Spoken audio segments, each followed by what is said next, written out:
our first World Cup, our second, and then our third as well. But we are here to give them all, all the action where it all began. Yeah. Well, absolutely. Well, two of us will not be doing this alone because, we need people who have traveled to Germany, have traveled somewhere to South Africa, have experienced it in Brazil 2014, and of course, were with the Black Stars in 2022 in Qatar when Ghana failed to cross beyond the group stage as well. We'll be joined also by Dr. Ernest Cranton, who is the chief executive of the BAC Group. And also we'll go via Zoom and also speak to Trent Hansen, who is a BBC sports journalist, also works for Sky Sports, and also is a presenter at Modus. This is where we'll take a break. When we return, we delve into the show and tell you all the figures and the facts you have to know about Ghana's journey.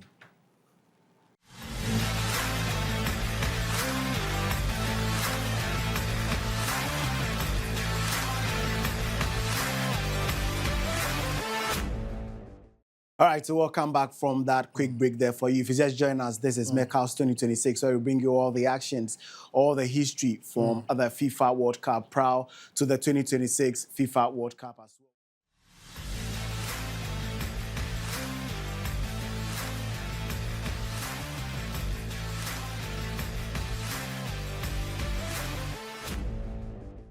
The action there where the Black Stars of Ghana defeated the United States of America by 2-1. That was our third match in that group where we qualified to the round of 16. We lost the first game, of course, to Italy by 2-0, and then we defeated the Czech Republic by 2-0, and then finally we defeated the United States of America by 2-1 to book our place in the round of 16 for the first time appearing in that FIFA World Cup in Germany. But my colleague Victor has some graphics there to take us through, the 2006 FIFA World Cup where the Black Stars appeared for the very first time. Victor, I've seen that. Yeah, we have something there. I see us. We were in Group E, right? Yeah, absolutely. Yes, with Italy. We were in Group A. But I think let's also use the opportunity to welcome Dr. Ernest Cranton, who have joined us via Zoom. Doc, it's a privilege to have you join us this evening.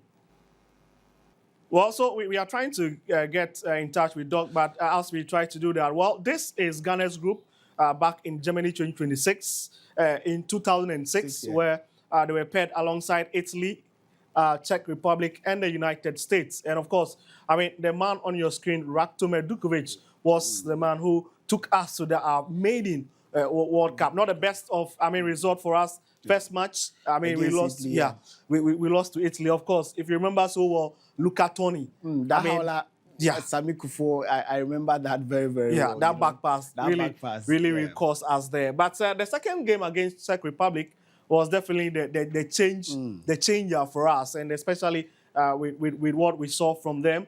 And then we beat Czech Republic. If you remember very well, Steven Appiah scored in that particular game, penalty. Then also we added United States to it, making us advance from that particular Group E, where we got hammered by Brazil in a round of 16.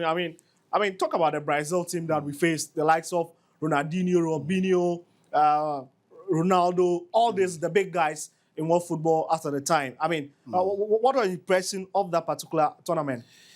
Of course, going into the World Cup, right from, the qualifiers were the senior national team, and then I think that there were people who believed that the Black Stars of Ghana could actually do something special at the FIFA World Cup because, at the African stages, we saw a lot of people, especially, I know that the Abedi Peles were not able to qualify us for the World Cup, but that group, the Stephen Appiahs, the Michael Essien, the Sule Muntaris, they were the team to beat. I remember that famous victory in South Africa where we defeated them by 2-0. Yes, in South Africa. And of course, qualifying to the World Cup.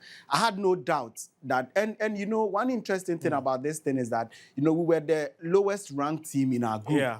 Yes, with the Czech Republic. The Czech Republic was in the top 10, prior to the FIFA World Cup, in the FIFA ranking. They were in there. Italy was in there, and then the United States of America. But I believed that we were going to sail through because I knew the kind of team, we had prior to the World Cup. It was a shame that I didn't happen to see Sami Eji, at least showcase what he is capable of doing. But it was a pretty much good team going into the World Cup. We could have beaten any team at all. But Brazil was too much for us to handle. And I felt that we were overwhelmed with the fact that we were going to meet Brazil. And when you are meeting Brazil, you know how huge that is. I know the guys were optimistic. They wanted to prove a point, but Brazil, if you look at the goals we conceded, it tells you that we were inexperienced. Absolutely. I mean, maiden appearance for us. Very cheap goals we conceded. And, very cheap. I mean, you can pardon us. It's our first experience. Of course. Team that, goes to the World Cup finals for the first time. We saw how they were embarrassed.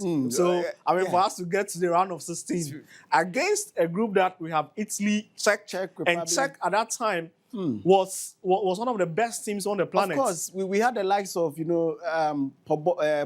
Brzezinski there, who was very, very good. As at that time, he was playing for Dortmund. We had the likes of Jankola, a very, very good striker. They're scoring goals in and out for his club. We had Czech, who was then with Chelsea as well. So they had some very good players. Absolutely, absolutely. Well, let's continue the journey. I mean, it's 1,410 journey of the Black Stars at the previous World Cup. So we're still telling you that wonderful story about the Black Stars. Now, there came South Africa 2010 on African soil. And of course, it was the dream of Africa to host and win. But, but the closest Africa got was Ghana. Definitely flashed out of the quarterfinal. So let's look at that particular group. We were in Group D alongside Germany, Australia, and Serbia.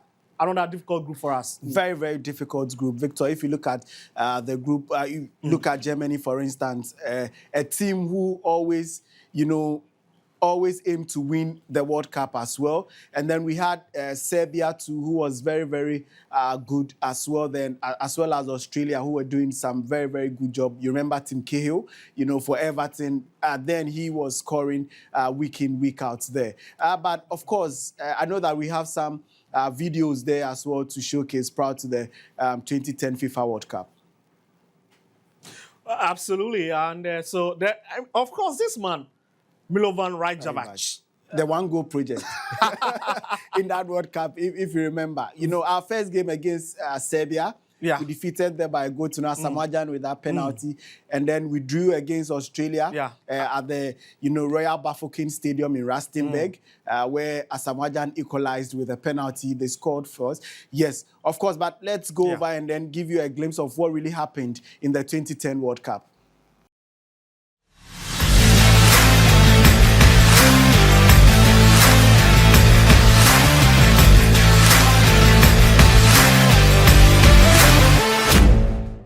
Well, certainly I know that, watching some of the goals, the big question is how old were you then when Asamoah blasted that one? Of course. Across the crossbar, I took off my sets when Ghana had the penalty. I was already running around knowing what that Asamoah would bury the ball. And then against the crossbar, everybody sat to we were quiet. It was heartbreaking, Victor, I was ready to go out and party, that night, because I definitely knew that Asamoah was going to score that ball, because, Asamoah, as at that time, has had all the experience, has gone through, the 2006 World Cup. He was the one taking our penalties. We played against Australia, he scored. Against Serbia, he scored. So, against Musiala, for me, I think that it was a done deal for the senior national team. But, there were some, rumors as to the fact that people thought that Steve Napier had wanted to take that penalty, but he came out to clear, the air and say that he was rather, motivating Asamoah to take that penalty as well. It was heartbreaking for the Black Stars, because we could have easily done what Morocco did in 2022. Because it was our year, we outplayed the Uruguayans, from the first minute right through to the extra time, we outplayed them. Of course. And Diego Forlan's free kick. The Jambulani. The ball. The last time I think we met Kingston somewhere around the the Magdam Park. He said he miscalculated the step. I mean, and it cost that. But I mean, it's a painful experience for him. But you know how that ball, that Jambulali, actually cost a lot of goalkeepers, you know, in the tournament. Absolutely. Of course, it was fast. Of course, it was so fast. Look at the goal Sule Muntari scored against Musiala in that quarterfinal. Look at where he took the ball from, and then he took the shot unexpectedly. You know, it deceived Musiala there, and then we got that. You know, we were ahead in the first half, but right through the second half, you know, it was, you know, a bit, you know, nervy for the Black Stars. But I think that this particular team, you know, they had all the experiences right from the 2006 World Cup. You talk about Asamoah Gyan, John Mensah, Stephen Appiah, Sule Muntari, you know. So I had no doubts that they were going to do so well in South Africa because they were playing on African soil as well. In the first game against Serbia at the Loftus Versfeld in Pretoria, where we beat them, we saw how dominant we were. And then in the Royal Bafokeng Stadium in Rustenburg against Australia, we were there. Yeah. And then we lost against Germany in Johannesburg at the Ellis Park in Johannesburg. But, you know, we had already booked our place. Germany needed the win to actually book their place. They were struggling, actually. So they needed the win. If I allow you, tell all the stories. Of course, the story of the 2010 World Cup, you know, you cannot just finish it. You can't. Bagana at a point, especially because of South Africa. South African fans. So, I mean, the 2010 brought us so many memories, but we are still telling the story of Ghana's World Cup journey. And let's now get to 2014, somewhere in Brazil, where we had a Ghanaian gaffer, that is Kwesi Appiah, taking charge. And many felt that was the right thing to do as a football country because over the period, we've had, foreign coaches lead the Black Stars dugout. But not one of the best campaigns. Of course, but Victor, it was the right thing to do, to give the job to Kwesi Appiah. There is no doubt that over the last decade, he's been one of our best coaches in the country, no doubt. You know, by defeating Egypt by 6-1 in the qualifiers, no, it doesn't come easy like that, you know, but he made it very, very easy. You don't know. And he also discovered Christian Atsu, right, to the 2014 World Cup. So it was the right thing to do to give the job to Kwesi Appiah. Well, let's run you quickly by the graphics, and then we'll show you a bit of video of that. Well, Germany, that was a great game, 2-2. So far, they still say, or the argument is that is the best game of that particular World Cup. And you know the man who was a scout coach for that game? Otuado. Of course. Otuado. Well, so I've been told that, Dr. Nescranton have joined us, but let's finish with this. So, against United States, they had a revenge on us. We lost it. Then Portugal. And of course, your man, Fatal Dauda. He got surprised over making one save against Cristiano Ronaldo, and then Ronaldo had to come back and then show him that and then punished him. Yeah. Well, it's a privilege to have a veteran sports journalist, an astute one for that matter, someone who walks straight into any of our current Black Stars, sitting room and have any kind of convo you want to have with them. That is Dr. Nescranton. Doc, it's a privilege to have you join us tonight on MECAUS 2026. Thank you, Victor, and the team, and thank you for granting me the opportunity to join you. Absolutely. Well, Doc, we've been speaking about, the Black Stars journey as far as the World Cup finals have been concerned from 2006, 2014. We're currently on the 2014 one. What fond memories do you have of the Black Stars journey? Because I know you definitely will be with them at some point at those World Cup. Victor, you have to come again. I didn't get the question. You have to come again. Sorry. So, Doc, on the show, what we are doing now, we are just discussing the Ghana's journey. They are 1,410-minute journey in the World Cup. That is from 2006, 2010, 2014. We are on 2014. And, there are so many memories to reminisce for the Black Stars. And I'm asking that you, as someone who have been around the players, you've been at some of these World Cup finals, have been around the team hotel and the rest. What fond memories do you have of this World Cup so far for Ghana? Okay, again, thank you. Thank you, Victor, and the team. The World Cup is a very special tournament. Excuse me, and I've had the pleasure of attending a few across different national teams and age competitions.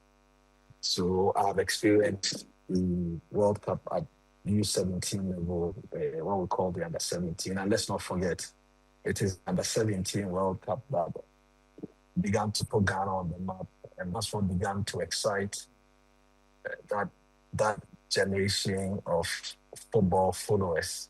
I'm talking from 89 in Scotland, 91 in Italy, 93, 95, 97, thereabout. So the U17 World Cup, at some point, I experienced the World Cup. And for the U20 as well, I experienced the World Cup.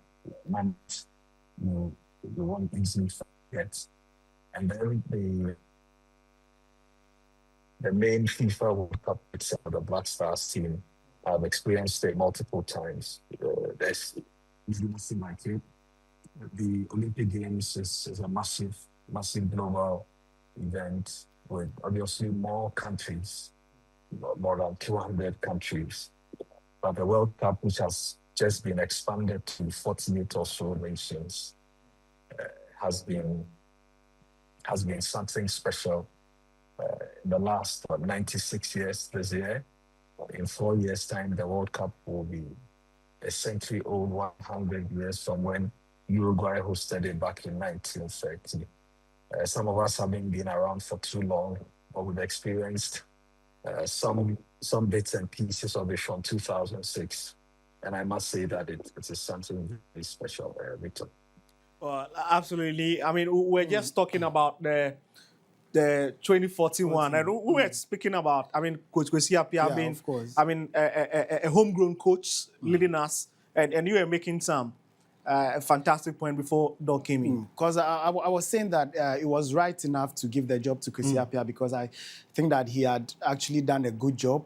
So taking the Black Stars, remember he defeated Egypt by 6-1 at the Baba Yara Sports Stadium. You remember that game, of course, taking us to it doesn't come easy beating Egypt because you know that they had the likes of Mohamed Salah, Abu Trika and the likes. They were in that Egyptian squad. And then they were hammered by 6-1 at the Baba Yara Sports Stadium. So it tells you that Kwesi Appiah had actually done his job very well. So it was right enough to take us to the World Cup in 2014. But I think that, you know, we lost it a bit. You know, you all know, what happened in camp and the likes. We talk about the appearance fees, demanding the appearance fee and everything. So you wouldn't want to blame him much, but I think that we could have done better, much better at the 2014 World Cup, looking at the fact that we did so well in 2010. So moving to 2014 should have actually be, you know, and a step forward. You get it in that as well.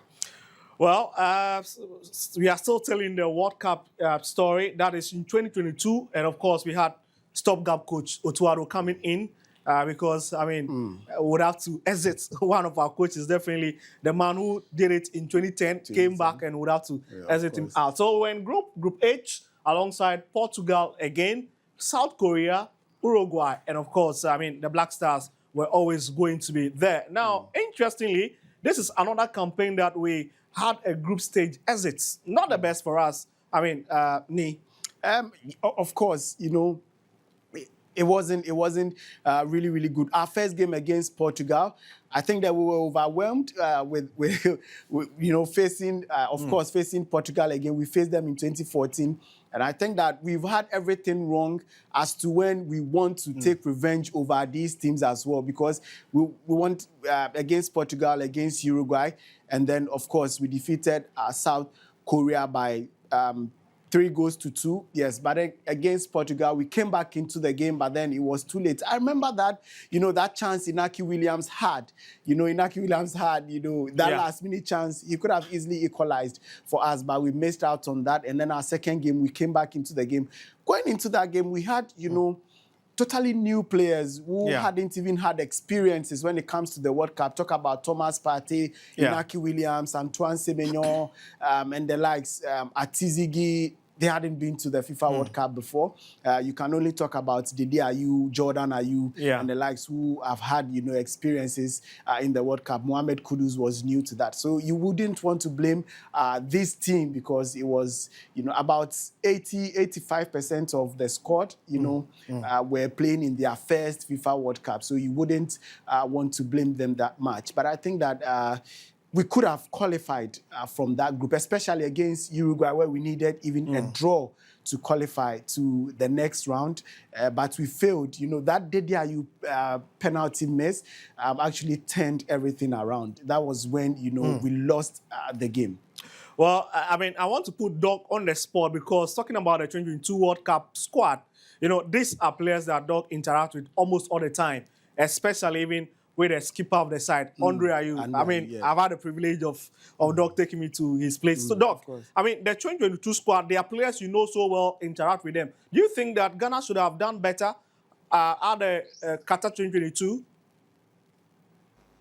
So we have to roll it back a bit. When you mentioned achievements, getting a Ghanaian coach who qualified us to the World Cup of 2014, following the qualifiers in 2013 with the subsequent playoff victory over Egypt. And that was the story, something massive. And I thought it allowed us to start a cycle of relying on our homegrown coaches. No, I mean, indigenous coaches, whether they were trained here or trained abroad. Let's not forget Kwesi Appiah also trained in England. So Ivo Tuado trained in Germany. The most important thing is these are people who national team very well and played for the national team at different points in their careers. Kwesi Appiah, for instance, was captain for a long time, and Tuado also played in the World Cup with the Black Stars team. So when we started that cycle in 2014, I thought it was going to continue for a long time. We curtailed it because of the unfortunate event back in Brazil. And everything that happened in Brazil, there were signs to it from the beginning. When we started preparing for the tournaments, the unrest in camp by some established players who always opted against anything the FA offered or the country offered. And we all knew trouble brewed long before we arrived in Maceió in Brazil, but that's long gone. Unfortunately, what that did was to curtail the cycle I talked about earlier, that we could always have our coaches, our Ghanaian coaches lead the Black Stars team.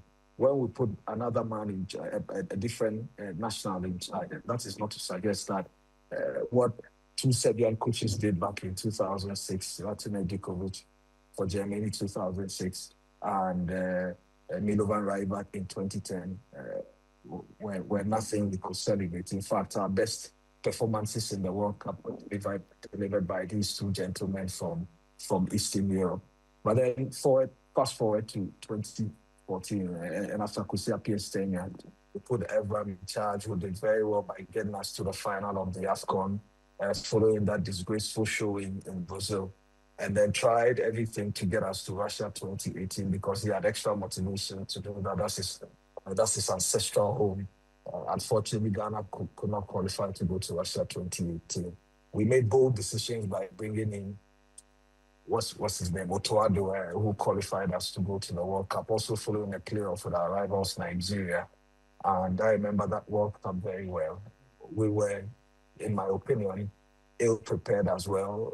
We can talk about how we had a number of new players coming into the squad, but generally, I didn't think the team was great because we beat a Nigerian side that was below par and we qualified. But we were not one of the best teams to even get out of the group. Unfortunately, we could not make it. But it was good. And then Otuado left, came back, and he's qualified us to another World Cup. Unfortunately, he wouldn't take us. And I'm sure this will lead into conversations about what we could expect in 2026, a few months from now, when we gather and play matches in Toronto, in Boston, and in Philadelphia. It's a foreign coach, a Portuguese coach born in Mozambique also, isn't it? You know what Carlos Queiroz is done. He's not a coach who is necessarily won titles in his life. He's had the opportunity to work at Man United, worked in Real Madrid, and worked with other national teams, notably Iran. He's taken to the World Cup a few times, but he's not a coach who's won a great deal. But it depends on what we're looking for at this point of transition for the Black Stars team. It's unfortunate that we don't have stability going into the World Cup. We easily should be going into this World Cup with a coach who knew the team longer knew the players better, having worked with them longer, etc. And I can give you many examples of such experiments that went our way. The Ivorians did it, the Moroccans did it, with the likes of Vaid Halilhodžić and it didn't work out. We now had a coach easily take over a national team days, weeks, or months to the World Cup and went there and delivered to the satisfaction of all the people involved. But this is another case study. We hope that it goes well. But I look back and I say that we missed opportunities to have prepared far better than we are going into this World Cup. Can you imagine that our coach gets to meet with his players in camp in a national team setting for the first time in a few days' time, and it will be just less than a month to kick off of our World Cup, our first World Cup game in Toronto. But whatever it is, we've got to be amiable, we've got to be adaptive, we've got to be ready for what's ahead of us. There are no easy games in the World Cup. The only opportunity for us is that there is another layer, a round of 32, which means we could win just one game, or we could draw 3 games like Portugal did in the 2016 European Cup and went on to win it. So we just have to take our chances, make sure we do well in our first game if we get the point, and also fight our way out against England and Croatia. Who knows? We could be in that round of 32, and at that point, the World Cup will be starting for us, in my opinion, because the World Cup, the last 2 or 3 editions have been played by 32 teams. So that will be the starting point of the World Cup for us. And with just one win, we'll be in the round of 16. And possibly it could be in the round of 18 that we face a very, very tough team. So I'm looking forward to Ghana making it at least to the round of 8, possibly to the round of 4. Thank you so much, Doc. For making time for us this evening. Out of your busy schedule. To speak to us. But Doc, a quick one before we let you go, because you look at Ghana's World Cup performances in the last, let's say, 2 decades. Yeah. Right from 2006 to 2022. You take our total number of games we've played. We've played a total of 15 matches at the World Cup finals, and we've won just 5, lost 7, drawn 3, and the goals that we've conceded, are more than what we've scored. That is, we've scored 18 goals and conceded 22. In your opinion, do you think that, with this current squad, there are lots of issues, defensive-wise, goalkeeping-wise? Do you think that, this is a time to change that menace? Obviously, listen, we've got to be qualifying to play in the world consistently to build anything we can refer to as a legacy. The World Cup is a very difficult tournament, very, very difficult tournament. You consider that some of the finest teams in the history of football have yet to win it. Some also won it, 50, 60 years ago. The English have not won it since 66, and now it's 60 years. It was 60 years this year the English won it. It took the Argentines from 86 to 2022 to win it. That was a span of 34 years. And you can go on and on. How long it took the Spaniards to win it in 2010 for the first time, having played at the very, very highest level. Uruguay won it the last time in 1950. 50 to now is 76 years they've not won it, but they are 2-time champions. The Brazilians have not won it in 24 years this year. All right, Doc, thank this you. Is 5-time champions. The Italians have not been qualified for the last 3 tournaments. So you need to take part in the World Cup consistently to build anything you can refer to as legacy. And for me, qualifying is one big thing, and then we have to work ourselves out just so we can build something. Like I said, we cannot expect to do below a round of 8, a round of 16 or round of 8 in this World Cup. If we push ourselves a bit, we'll be able to achieve it. Well, Doc, thank you very much. Enjoy your evening. And we'll come over and then have some chats, because we know your big event is coming, the All-Star Festival. We'll talk about it at another time. Thank you so much for your time this evening. Doc has said so much. Of course, he said so much. But, Doc is very optimistic. So the fact that, possibly we get the round 8, and then possibly get to the semi-final. But I think that the round of 32 should be, Black Stars, yeah.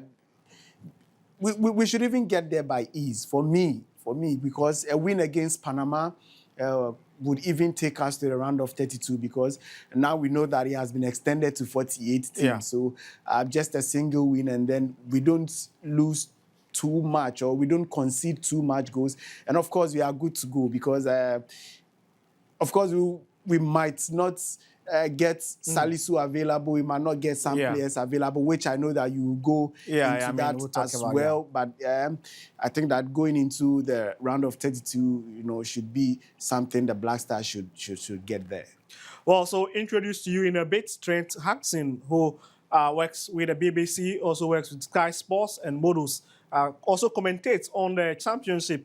I mean, Trent is a very good friend. But Trent, before I get to Trent and pick any word of his, I mean, let's look at the board once again. And this is Ghana's scorers at the World Cup finals, right from 2006, where we've got Asamoah Gyan, Muntari, Hamidu Dramani, and then Stephen Appiah scoring Ghana's first World Cup goals in 2006. Then in 2010, we had Asamoah Gyan, who scored 3 times, Kevin Prince Boateng once, and then, of course, Sule Ali Muntari, of course, that goal against Uruguay. Then in 2014, we had Andre Ayew twice. I mean, he found the back of the net in 2014, and then Gyan twice as well. And then in 2022, Ayew once again getting the goal for Ghana. Osman Bukari against Portugal. Yeah, and you know his celebration. Absolutely. Then we had Mohamed Salisu. Unfortunately, the Monaco man is injured. And then Mohamed Kudus also. So 9 different scorers for Ghana at the World Cup finals. But it's now time to, move over and then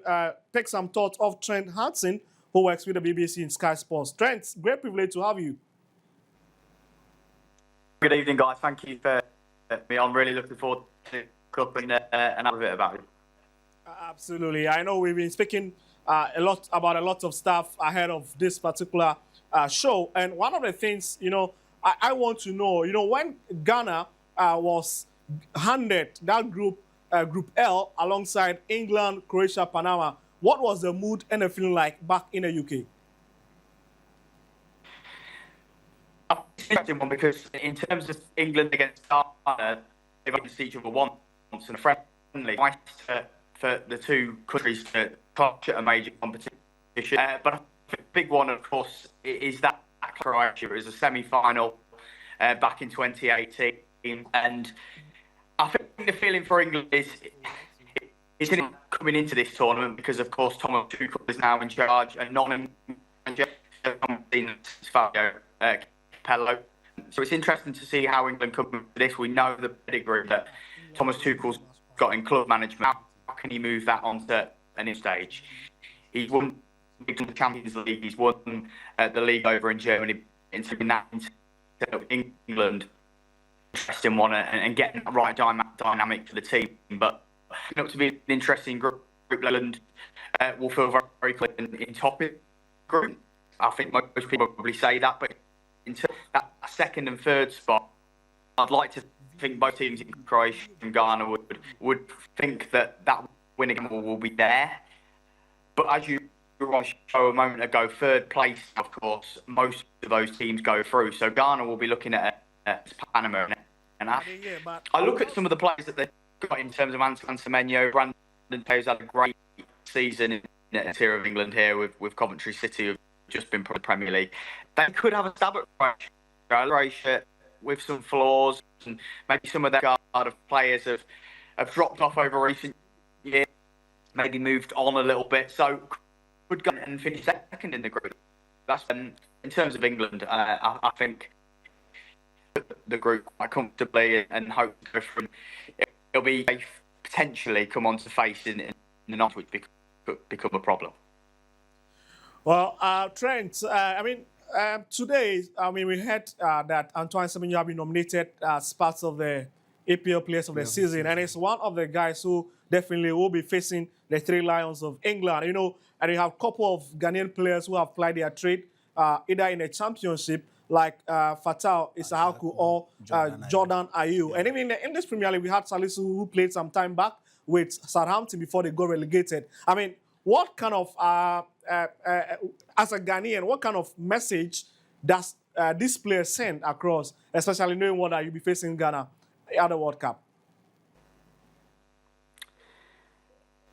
I do apologise. I actually lost sound. I couldn't hear what was being said. But if we're previewing the tournament a little bit, I do apologise once again for that.